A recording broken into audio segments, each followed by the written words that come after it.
If someday you should see Thomas the Tank Engine puffing happily along the line, he may be on his way to a village nestled deep in the heart of the island of Sodor.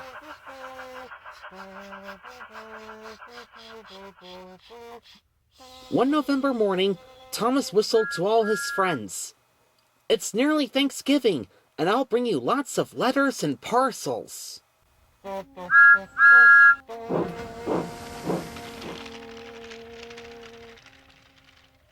But then, an early snowstorm came.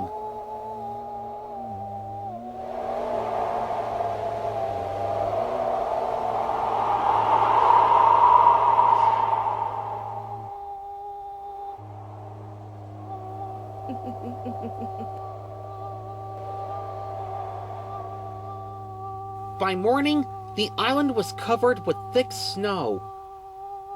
The engines found work difficult. "We can't get these cars out of the snowdrift, Neville." "Oh, come on, Lith. I haven't got all day." Some had to help clear the snow from the track, and workmen hacked away at the frozen banks of ice. Thomas and Percy were collecting important mail for Thanksgiving. "Driver says there's lots of mail for the village. I'll need an extra car for it all." Percy was feeling left out. "It's not fair! You're not leaving any mail for me!" But Percy's chance had come. "There's been a change of plan. Sir Topham Hatt needs us at the big station. Percy, you're to take Thomas's train to the village." Percy was delighted. Thomas was sad. "I won't be able to say Happy Thanksgiving to all my friends." "Don't worry, Thomas. I'll do it for you." "It's not the same." Percy was making good time on his way to the village when suddenly... What's that? There ahead was a fogman by the line. He was holding a red light. "The village is cut off by the snow. We need snowplows, workmen, and a helicopter. Leave your cars in the sidings and go back quickly." Percy was soon steaming to Harold's airfield. "Wake up, lazy wings! The mountain villagers need your help. They're stranded." "Whiz all. I like an emergency to keep me warm." And Harold buzzed away. Now, what's next? Suddenly, there was Thomas with Terence the tractor and the works train. "Come on, Percy! Follow me!" The two engines battled their way through the snow. At last, they reached the village. Harold was already there, busily dropping food and Thanksgiving dinner to the people below.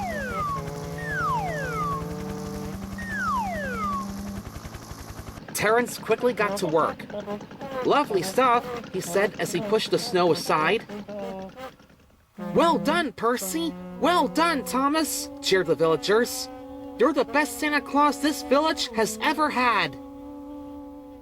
"Why won't they appreciate what we did? Welcome to my attitude." "What's a Santa Claus?"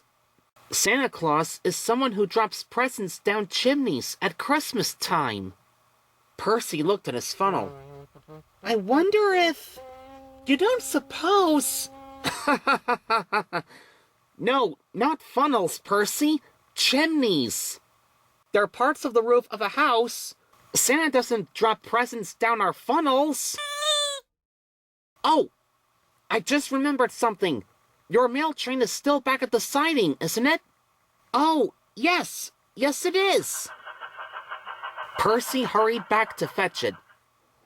Just then, Toby arrived with Henrietta.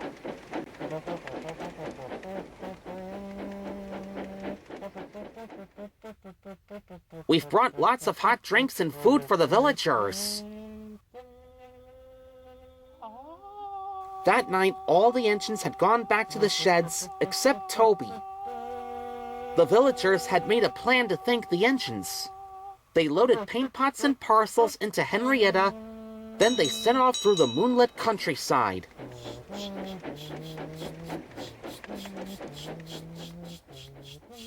All the engines were fast asleep in the sheds as Toby ran silently into the yard.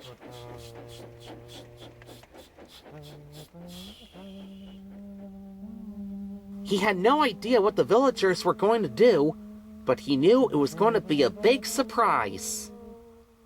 When the engines woke the next morning, they could not believe their eyes. The sheds had been repainted and decorated.